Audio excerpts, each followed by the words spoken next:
Halo semua, Assalamualaikum. Kembali lagi di channel Invest Saham. Jadi pada video kali ini kita akan analisa satu dari 4 saham batubara yang saya pantau di awal tahun 2024. Kita akan analisa valuasi dan juga kinerjanya. Lalu kita akan prediksikan juga dividen final 2024 dan nanti teman-teman bisa melihat harga wajar dan juga margin of safety-nya beserta dengan alasan kenapa kok saya sangat suka dengan 4 saham batubara ini.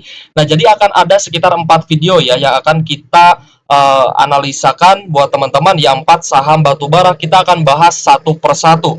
Yang pertama kita akan lihat dulu untuk harga batubara Coal Ice Newcastle, di mana harga acuan batubaranya kemarin sempat turun ya di bawah 116 USD per ton, tapi ini sudah mulai naik lagi guys ya, sekitar 2,48%-an, close di 119 USD per tonnya. Jadi untuk harga acuan batubara selama dia mampu bertahan di atas 100 USD per ton, saya yakin untuk perusahaan batubara yang ada di Indonesia itu masih bisa cuan dan juga survive. Terutama di tahun 2024 ini saya masih optimis terhadap saham-saham di sektor batubara, guys ya, seperti itu. Kalau misal kita berkaca juga ya terhadap produksi di tahun 2023 lalu, di mana produksi batubara Indonesia itu melebihi prediksi para analis ya guys ya. Jadi untuk tahun 2024 pun target produksi batubara di Indonesia itu masih tetap tinggi dan lebih tinggi dibandingkan tahun 2023. Itu yang membuat saya yakin saya akan coba koleksi saham-saham batubara di tahun 2024 ini. Untuk keempat saham ini saya akan coba screening lebih dalam lagi gitu guys, dan kita bisa menganalisa bersama-sama seperti itu. Lalu untuk forecasting ya, permintaan batu bara ini diproyeksikan akan terus meningkat, sedangkan pasokan batu bara itu akan mengalami penurunan. Nah, kalau misal kita lihat, memang permintaan batu bara terbesar itu datang dari negeri Cina ya guys ya, di mana ekonomi Cina ini masih dalam tahap pertumbuhan sebenarnya, masih survive lah ya, masih mencoba untuk survive ya untuk industri Cina seperti itu. Lalu untuk negara importir batu bara terbesar kedua adalah negeri India. Berbeda dengan Cina yang diproyeksikan permintaan batu baranya akan turun ya seiring dengan turunnya ekonomi Cina, tapi negeri India ini malah sedang menggenjot ekonominya. Maka untuk forecasting permintaan batu bara ya di tahun 2024, 2025 sampai 2028 ini diproyeksikan akan naik tinggi ya guys ya, bahkan melebihi permintaan batu bara dari Cina. Jadi kemungkinan besar ya untuk negeri India ini akan menyumbang pendapatan terbesar nih untuk saham-saham sektor batu bara ya guys ya.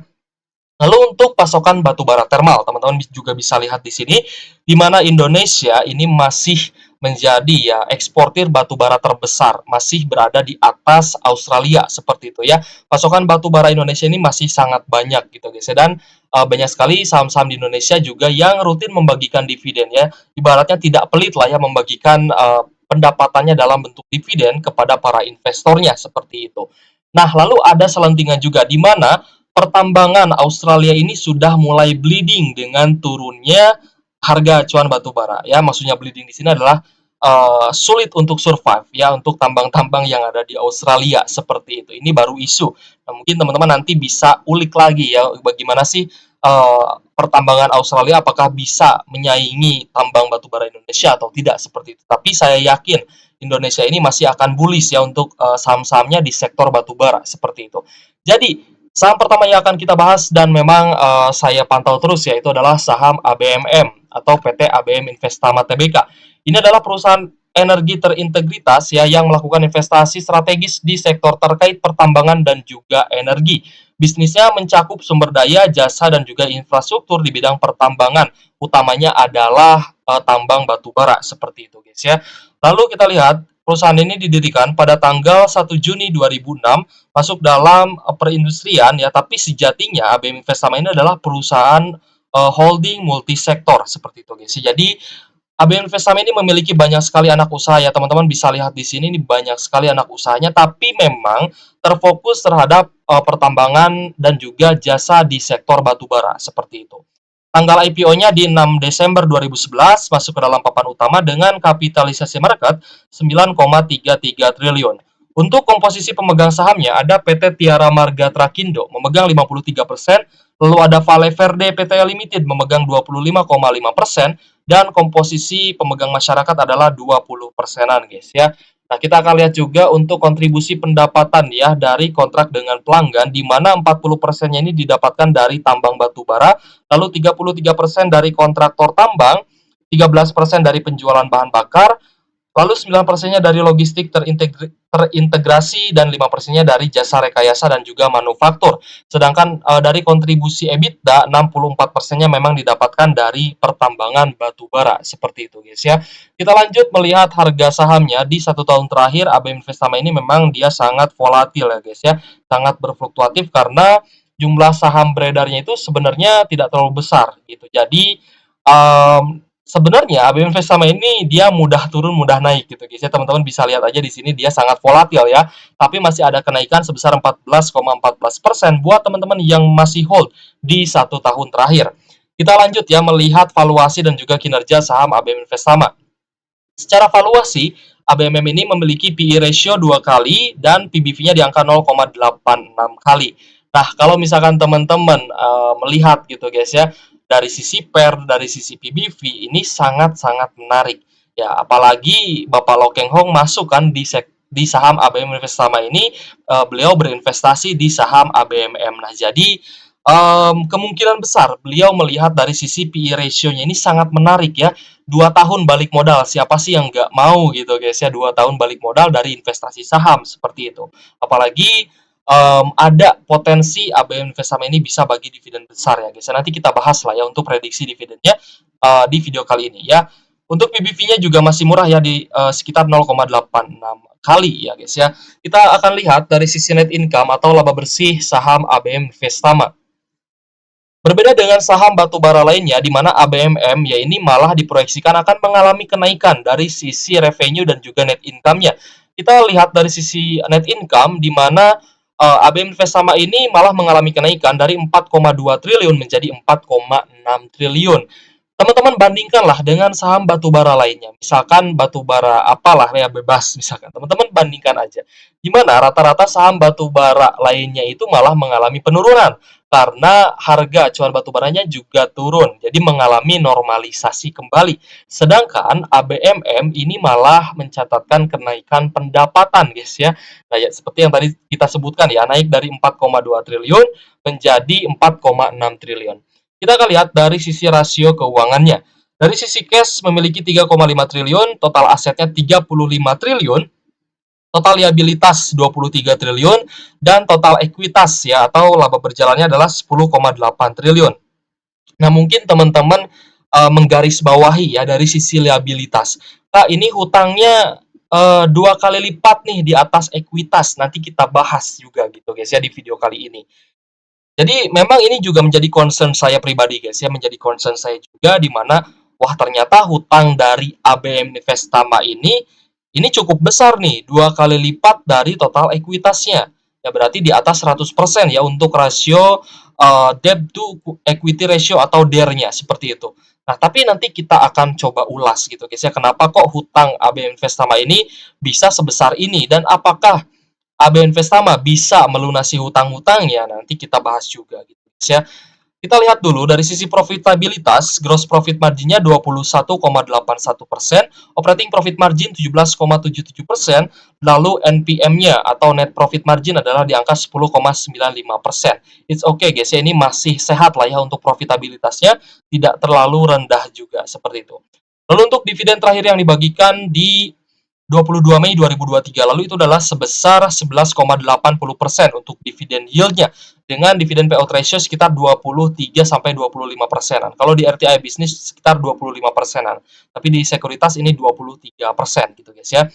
Lalu dari sisi return on asset ini 14,55% dan return on equity 47,9%. Nah, yang menjadi concern utama juga dari sisi ROE ya guys ya, return on equity-nya itu cukup tinggi di angka 47%-an. Nah, kita akan coba kembali membahas dari sisi liabilitas. Kenapa sih kok hutang AB Investama ini bisa tinggi gitu guys ya. Dimana di tahun 2022 lalu ya, di bulan September kalau nggak salah, dimana AB Investama ini mengakuisisi 30% saham Games dan ini menggunakan hutang ya. Akuisisi 30% terhadap saham Games yang dilakukan oleh ABMM ini memakai hutang gitu guys, memakai uang utang seperti itu. Hingga AB Investama ini menggelar concern solicitation gitu guys ya. Lalu kita lihat di sini ya, AB Investama tengah menggelar permohonan persetujuan alias consent solicitation untuk mengubah perjanjian atas surat utang senior yang akan jatuh tempo pada 2026 nanti. Ya, jadi jatuh temponya sebenarnya beberapa tahun lagi ya, sekitar sekarang 2024 ya, berarti 2 tahun ke depan gitu ya. 2 sampai 3 tahun ke depan lah ya untuk jatuh tempo dari AB Investama ini. Tapi apa sih yang menyebabkan AB Investama ini mau mengakuisisi 30% saham Games?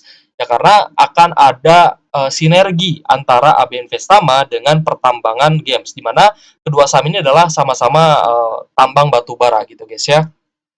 Dan teman-teman bisa lihat, usai akuisisi Games, laba AB Investama ini terbang 233% di kuartal 1 2023 ya. Kita coba lihat lagi.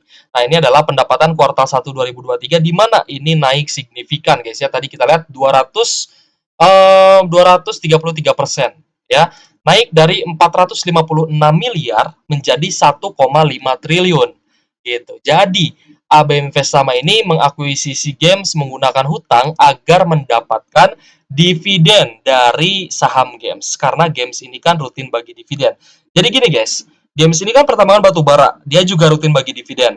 Lalu AB Investama ini memiliki banyak sekali anak usaha dan juga ini adalah perusahaan holding sebenarnya gitu guys. Jadi AB Investama ini menggunakan hutang untuk mengakuisisi saham Games untuk mendapatkan dividen dari pertambangan yang dilakukan oleh Games gitu guys ya. Dimana Games ini adalah tambang batu bara milik grup Sinarmas seperti itu. Lalu kita lihat juga di sini di mana emiten Lau Keng Hong yaitu ABMM buka suara soal guyuran dividen interim saham Games. Gitu guys ya. Jadi Games ini kan dia rutin bagi dividen ya. Ketika Games bagi dividen ini menjadi free cash flow untuk ABM Investama. Ini akan menjadi pendapatan tambahan untuk ABMM. Dimana teman-teman tahu lah ya, kita sebagai investor pun ya, kita misalkan masukin uang 500 juta lah investasi di saham. Lalu kita dapat dividen. Berarti kita dapat dividen itu tidak menggerus modal kita. Benar gak guys? Nah jadi ABM Investama juga sama. Dia naruh modal di Games. Modalnya itu dia dari hutang. Tapi modal itu tidak akan tergerus selama Games ini dia rutin bagi dividen. Jadi sebenarnya modal AB Investama yang digunakan untuk akuisisi saham Games ini akan terus bertambah dengan rutinnya dividen dari saham Games. Seperti itu guys ya, semoga mudah dipahami lah ya. Nah, kita akan lihat di mana AB Investama ini dia dari sisi dividen yield itu membagikan dividen ya yang sangat menarik sejak tahun 2022 ya, ketika harga acuan batu baranya naik. Jadi AB Investama ini sudah mulai rutin bagi dividen yang cukup menarik itu di 2 tahun terakhir. Tapi kalau misalkan kita pantau lebih jauh, ini memang sudah bagi dividen sejak tahun 2019 dan sempat tidak bagi dividen ini beberapa tahun ya guys ya. 2013, 2014 bagi dividen, lalu 2015, 2016, 2017, 2018, berarti sekitar 4 tahun nih. 4 tahun ya tidak bagi dividen, lalu bagi dividen kembali itu di tahun 2019 seperti itu guys ya. Jadi dari sisi pembagian dividen baru membagikan dividen dengan yield yang menarik itu di tahun 2022 seperti itu guys ya. Kita coba bahas lagi ya mengenai hutang ABMM. Jadi pertanyaannya adalah ABM Investama ini apakah dia bisa bayar hutang dari pendapatan yang dihasilkan oleh ABM Investama dan juga dari dividen Games? Saya rasa ABMM ini juga sudah mempertimbangkan ya, pastinya dia bisa bayar hutangnya ya guys ya yang dia pinjam untuk mengakuisisi saham Games seperti itu. Jadi Pak Lo Keng Hong juga pastinya sudah berinteraksi gitu guys ya dengan direkturnya AB Investama, di mana dia mungkin sudah ngobrol-ngobrol juga tentang gimana nih tentang hutangnya, apakah akan terbayar atau gimana gitu guys ya. Makanya Bapak Lo Keng Hong berani untuk investasi di saham ABM Investama seperti itu guys ya. Jadi ada backingan ya dari Bapak Lo Keng Hong. Kita lanjut prediksikan dividennya. Langsung aja guys ya, di sini kita akan prediksikan dividen dan juga melihat harga wajarnya. Untuk pertumbuhan IPS-nya ya, sejak tahun 2018 ini AB Investama memiliki growth IPS sebesar 17,31%. Dengan PBV 0,86 kali dan value per lembar sahamnya adalah di 3.900, maka harga saat ini di 3.390 atau 3.300-an ini masih diperjualbelikan di bawah harga wajarnya. Seperti itu guys ya. Ini 3.300 adalah di bawah harga value per lembar sahamnya itu di 3.900-an. Gitu guys ya. Lalu, misal teman-teman menggunakan IPS kali 10 sama dengan murah, IPS kali 20 sama dengan mahal. Nah, berarti harga murahnya ABM Investama itu di 16.000 guys. Ya, karena IPS-nya kan tembus ya 1.698 ya. Tinggal teman-teman kalikan aja. 1.698 kali 10 gitu guys. Jadi untuk ABM Investama ini sangat menarik ya karena IPS-nya juga mengalami kenaikan dari 1.542 di tahun 2023 lalu di tahun 2022 lalu menjadi Rp1.698 per lembar sahamnya untuk tutup buku 2023 yang nantinya akan dibagikan sebagai dividen final gitu guys ya di tahun 2024. Saya akan coba cross check lagi guys ya ABM Investama, tapi memang sudah sesuai ya dengan data yang kita ambil ya. IPS-nya naik ya dari 1.542 menjadi 1.698 ya, sesuai. Oke guys, jadi kita akan buka harga wajarnya di sini ya. Kita akan lihat harga wajar dari ABM Investama. Nah, harga wajar menurut pertumbuhan IPS ya metode Benjamin Graham Fair Value adalah di harga 32 ribuan. Sedangkan harga saat ini di 3.390 ya kalau naik mungkin paling ke 3.400-an, berarti masih memiliki margin of safety yang sangat tinggi yaitu di 89 persenan. 89,5% lah ya. Nah, jadi kalau misalkan ABM Invest sama ini naik aja ya dari 3.300 misalkan naik ke 7.000 aja. Berarti kita udah cuan beggar. Kita udah cuan 100 persenan gitu guys ya dari capital gain dari harga dari kenaikan harga maksud saya kenaikan harga saham ABM Investama seperti itu ya. Nah, jadi margin of safety-nya masih tinggi dan ini saya rasa menjadi concern Pak Lo Keng Hong juga. Beliau juga pastinya menghitung ya margin of safety-nya seperti itu. Kita langsung ke prediksi dividennya. Kita ke prediksi dividennya, kita buka di sini guys ya. IPS-nya naik ya dari 1.542 ke 1.698. Jadi ya IPS yang akan kita gunakan adalah 1.698. DPR di tahun 2023 lalu adalah sebesar 25%. Sedangkan DPR di tahun 2022 ya, itu sebesar 34,81%. Tapi kita bulatkan aja ke 34%. Jadi, untuk proyeksi dividen dengan DPR historisnya di 2 tahun terakhir, maka potensi dividen yield yang bisa dibagikan oleh AB Investama jika DPR-nya sama ya dengan tahun-tahun sebelumnya adalah 13% sampai 17% dengan dividen 425 sampai 577 per lembar saham. Dan tentunya jika DPR-nya sama pun ya ini dividennya lebih tinggi dibandingkan tahun kemarin gitu guys, tahun 2023 kemarin. Nah, jadi ada 2 PR ya guys ya yang saya concern ya terhadap ABN Investama ini. Yang pertama adalah masalah hutang. Masalah hutang tadi sudah kita jelaskan di mana ABM Investama ini berhutang agar bisa mengakuisisi 30% saham games dan nantinya pun ABM Investama akan mendapatkan dividen rutin ya dari saham games seperti itu. Lalu concern saya yang kedua adalah terkait dividen payout ratio. Di mana dividen payout ratio ini apakah akan semakin tinggi atau tidak. Kalau misalkan DPR-nya ini pelit ya guys ya, kebijakan perusahaannya ini pelit membagikan dividen payout ratio dari laba bersihnya gitu ya, maka harga ABM Investama ini bisa tertekan. Tapi sebaliknya, jika kebijakan perusahaan membagikan DPR lebih tinggi daripada tahun sebelumnya, misalkan di atas 40% lah ya, di atas 40%, maka potensi dividennya ini akan jumbo gitu guys. Kita ganti aja lah ya, kita langsung coba lihat. DPR 40%, maka dividen yield-nya tembus 20% dengan pembayaran dividen 679 per lembar saham. Jadi ya ini menjadi concern utamanya ya terhadap saham ABM Investama. Kita kembalikan ke angka 34% ya, 34%. Oke guys. Nah, jadi alasan saya kenapa saya sangat suka dengan ABM Investama yang pertama dari sisi valuasi masih sangat murah, PER-nya juga sangat-sangat menarik ya, lalu dari EPS juga mengalami kenaikan, tinggal masalah DPR-nya aja nih. Tinggal masalah DPR-nya aja. Apakah bagi dividen DPR-nya besar atau tidak seperti itu, guys. Yaitu menjadi PR ya untuk ABM Investama ini. Jadi, kemungkinan ya, kalau misal saya melihat penurunan harga terhadap ABM Investama ini, saya akan coba cicil-cicil gitu guys ya. Karena untuk all in saya perlu conviction lebih tinggi lagi gitu ya.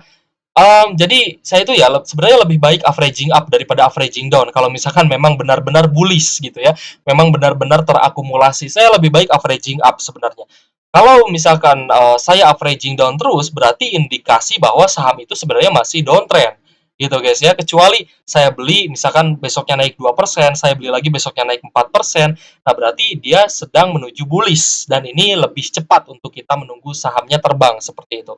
Nah, jadi kita sudah bahas ya ABM Investama, ini saham batubara yang pertama yang saya sangat tertarik gitu guys ya dengan ABMM ini. Meskipun tidak terlalu populer ya di kalangan kawan-kawan investor, tapi it's okay lah. Yang penting saya sudah utarakan gitu guys ya, dan pandangan saya terhadap keempat saham batubara ini akan saya tuangkan dalam bentuk video seperti itu guys ya. Karena banyak sekali nih pertanyaan, Kak, pilih batubara apa nih, pilih saham batubara apa nih, apakah Adro, PTBA, atau ITMG, atau apa gitu, kan banyak tuh ya, kan banyak. Jadi saya akan rangkum di 4 video ini saham-saham yang saya incar. Yang pertama ABM Investama. Lalu yang kedua, ketiga, keempat kita akan bahas besok ya guys ya. Terima kasih sudah menonton dan support channel Invest Saham ya. Semoga teman-teman selalu dalam limpahan rezeki dan yang lancar dan juga dalam kesehatan ya guys ya. Thank you for watching. See you on the next video. Wassalamualaikum warahmatullahi wabarakatuh.